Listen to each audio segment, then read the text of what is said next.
Welcome back to the news at 10. Hundreds of displaced persons from Bakasi who were originally fishermen have now taken to farming as a new occupation. The farmers say they decided to adapt to their new environment, which has more fertile land for production. Channels Television visited the farm at Akwa Edem in Akpabuyo local government area of Cross River State. Our community report tonight takes a look at the 30 hectares of land donated freely by the host community, which is presently used for farming.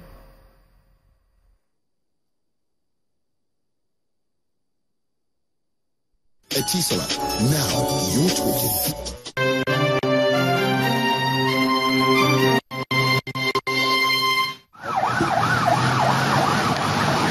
The history of the displaced Bakasi people can be referred to as people turned refugees in their own father's land.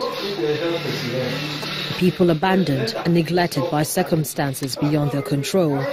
They have lived in this inhuman condition at St. Mark's Nursery and Primary School, Akwa Edem, Akpabuyo local government area of Cross River State since 2013, awaiting the full implementation of the Green Tree Agreement, which is yet to be fulfilled. But here's a new discovery for them: farming. We enjoy for seafood. One reason and the other make us to change our occupation. But it is a painful situation when we recall back our ancestral home. Maybe since we don't have boats and other things that we can use for fishery, we prepare farming. And the camp leader of the Bakasi IDP lets us into their newfound occupation, but first takes us to view the land acquired beside the camp, where the elderly ones in their midst farm. Then the journey of over an hour on a motorcycle begins to the 30 hectares of land which their host community donated to them for settlement. We donated 30 hectares of land to the IDPs in our land because of what we have seen, what is happening to them. Road network to the farm from the camp is a challenge, and they want governments to help them address it. Instead of us to sit down, we say, let us just get this and then construct, because going from the other road is almost 3 to 4 hours time. With monetary contribution from each household, a tractor is on ground and clearing portions of the area which will form part of the farmland, pending when the state government steps in to develop the land for them as promised. We have started the process of acquiring land, and I'm happy you're mentioning that you have another land somewhere. We will commence construction work as soon as possible. But the farmers will also want higher prices for their produce. The camp leader adds that little profit will go a long way in encouraging them. People from Calabar, people from Ikang came here and buy it.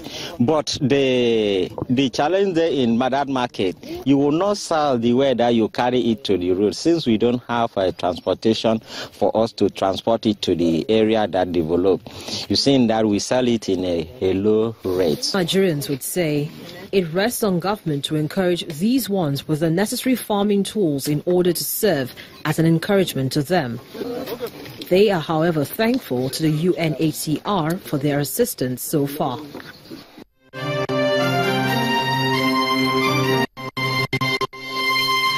Etisola, now you're talking.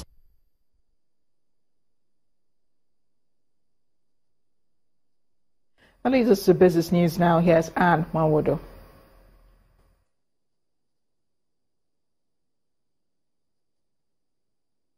You first.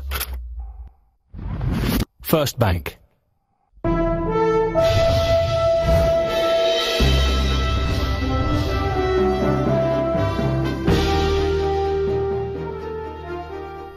Welcome to Business News.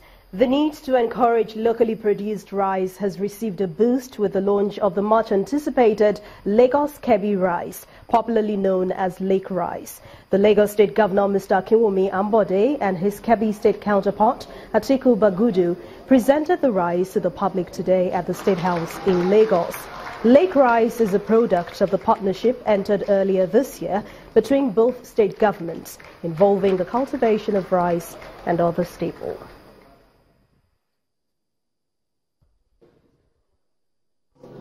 This joint venture has made President Buhari very, very proud of us.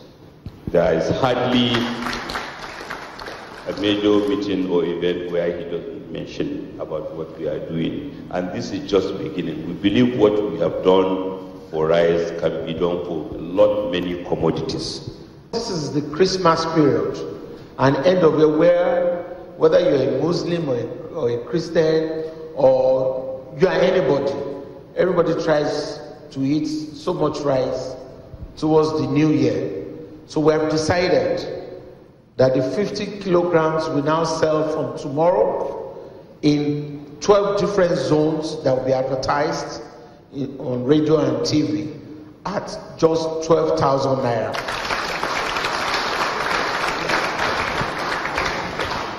The 25 kilograms will sell at 6,000 naira,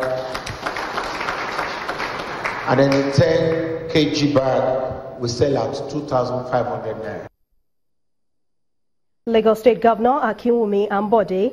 The naira fell to 490 against the dollar today at the parallel market from 487 on Friday, as acute shortage of the greenback continues to batter the economy and the country's foreign exchange markets. But this is coming just one day after the central bank said it is seeking to eliminate the forex black market. The local unit, which remains flat at 305.25 today at the interbank market, has consistently closed around 305.5 to a dollar since August 2016. Currency traders and financial experts expect the naira to weaken further against the dollar as the Christmas holiday begins this week. The Nigerian equities market is down for a third straight session this week as investors focus more on stocks to meet cash demands for the Christmas holidays. Let's join Bisi Adebayo for the details.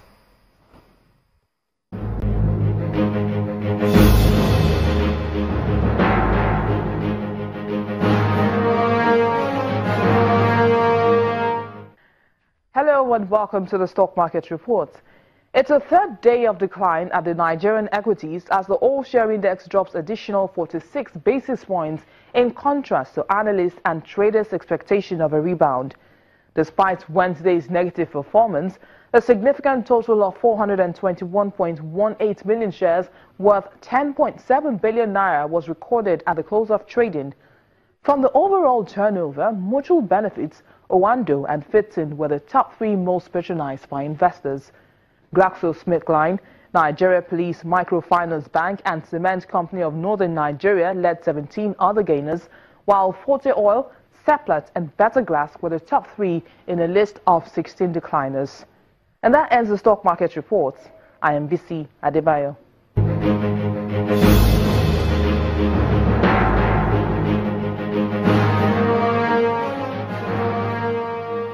Thank you, VC. U.S. stocks opened flat for Wednesday trade, but do the markets have enough momentum to finish December higher? Jill Malandrino, VOA Channel's TV business correspondent, has the details from the Nasdaq market site in New York. U.S. stocks opened flat on the session after the Dow posted its 17th record close since the November 8th election and finishing just 25 points shy of the 20,000 mark on Tuesday. This is going to be that key level that traders are looking at. We're about 35 points away right now. Now, the key question is, will the markets act naughty or nice for the remainder of the year? So let's take a quick look at both arguments. If there's enough energy to move them through with conviction, they tend to act as a floor. So if we were to get through 20,000 on the Dow, the theory is we'll continue to move higher.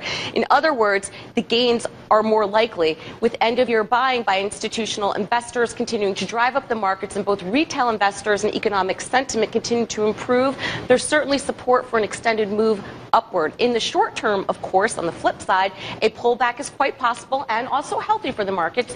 You can make a good argument that markets have gotten a bit ahead of themselves, and a reassessment after the end of the year would be reasonable based on history. Fear may also set back in when the usual unavoidable problems show up in 2017. Politics, that situation, that's not gone away, nor has the rest of the world, whereas China's economy and European politics are two of the largest risks. Here in the U.S., it's yet to be seen whether the Trump administration and Congress will be able to work together. But until then, economists, traders, analysts, we expect that upward momentum to continue. Particularly, why would you take tax losses in 2016 when you can push them forward to 2017 when tax treatments should be more favorable? From the NASDAQ market site in Times Square, New York City, I'm Jill Malandrino, and this is VOA Channels TV Business News. Thanks a lot, Jill. Now let's see Asian markets. They ended mixed today with faded optimism of the Dow Jones hitting the 20,000 level. But for European stocks, they closed lower on increased concerns over the stability of Italy's banking system. Let's see the numbers.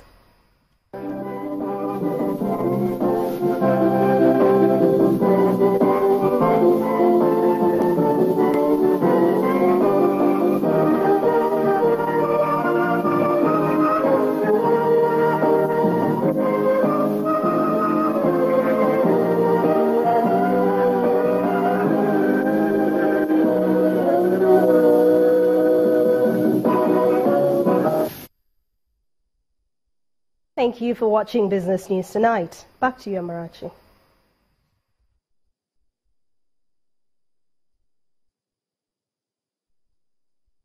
You first. First Bank.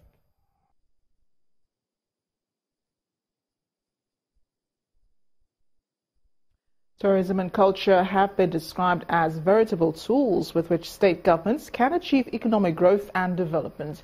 This came to the fore at the third edition of the Imo State Carnival held in Owerri, the state capital, with the theme, Imo, My Pride. The importance of arts and culture in driving the economy cannot be undermined. Apparently, this is why the Imo State government puts together a yearly event to promote arts and culture in the state with a carnival.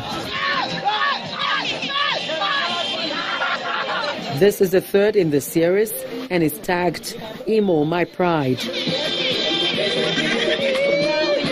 644 communities in the state are present here to showcase their traditional costumes with music, dance and drama. You know, Imo State right now has the highest number of hotels in the southeast. Every evening, it's like the entire southeast and south-south empties into Owerri, into Imo State. So this weekend, I can guarantee you, you cannot find any hotel room in Owerri today. It's been booked up for the last 3-4 days in preparation for this Imo Carnival 2016. So it's wonderful. It's really attracting a lot of resources to the state, and that is what we need now. Our visionary governor has really tapped into this to boost our internally generated revenue. We want to make Imo State conducive. We want to make every Imo State proud, every citizen to be proud of his state. We want to first of all appreciate our state. Like advanced countries, people are proud to belong to their country. That is why we went into renovation, reconstruction, rebuilding flyovers, tunnels everywhere, so that people will be proud of their state. And with this show of artistic splendor, the government and people of Imo State are positive that their rich cultural endowment will translate into economic fortunes for the state. Next on the news at 10, Nigerian club sides get trickier opponents in Africa's major continental club soccer tournaments in 2017. That's the sports news. Just stay with us.